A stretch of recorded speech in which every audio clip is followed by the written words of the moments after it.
We interrupt this broadcast for an emergency alert. The Department of Defense is confirming reports of an unknown object entering Earth's atmosphere. Anytime you're talking about a new science fiction series starring Katie Sackhoff, you've got my attention. At Netflix, you have done that with your new show called Another Life. Now, Katie Sackhoff, of course, was Starbuck in my favorite science fiction series of all time, Battlestar Galactica, which was led by Ronald D. Moore. And if you've never seen BSG, make sure you race to get that into your mind. It's an incredible series. Now, Another Life is kind of another story, I'm sad to say. I was going into this show with high expectations and a lot of hope and a lot of love in my heart, and I have to say right out of the gate that there is some fine work in here, but it just doesn't resonate. It doesn't have that sort of well-crafted, organic feel that the best science fiction does out there. This mission cannot and will not fail.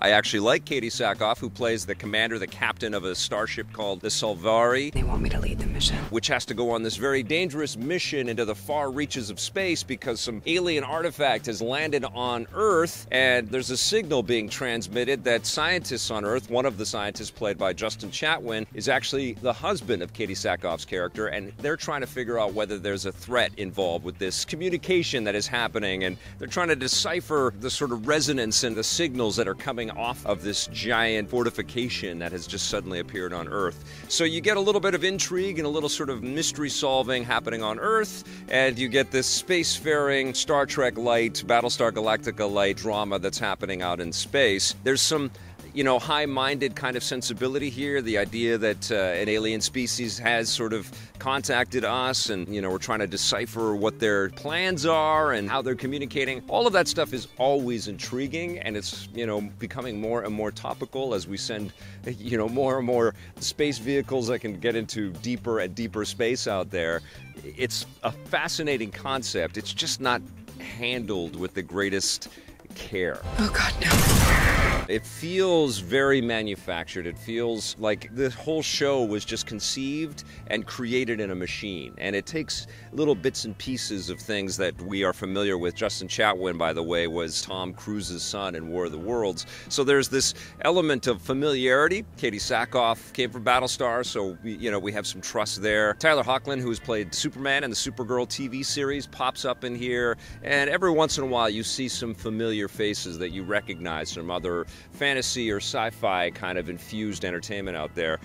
The problem is that this doesn't really have the weight. It doesn't have any kind of sustenance to it. And I think a big issue here is that most of the cast are these really young, and I don't mean to sound ageist here, they can be young, but they just don't have the intelligence or the maturity, their characters, the way that they're presented. And I don't think it's the fault of the actors. I think the actors were up to the challenge. I just think that they're written so poorly. Everybody's kind of bickering and pissy, and there's just this over-the-top crazy drama that happens every single... It's not just like infighting on the spaceship.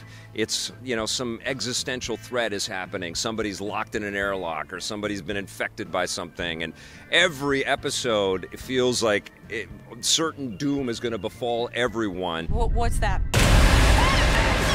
And there is a little red shirt kind of stuff happening in the show where people do pass away. There are threads of caring about some of these characters. And I like the relationship between Justin Chatwin and his little girl and Katie Sackhoff's little girl. I thought that was kind of cute. And I like that they were two professionals trying to make sure Earth was safe. But I didn't like them. Here we go.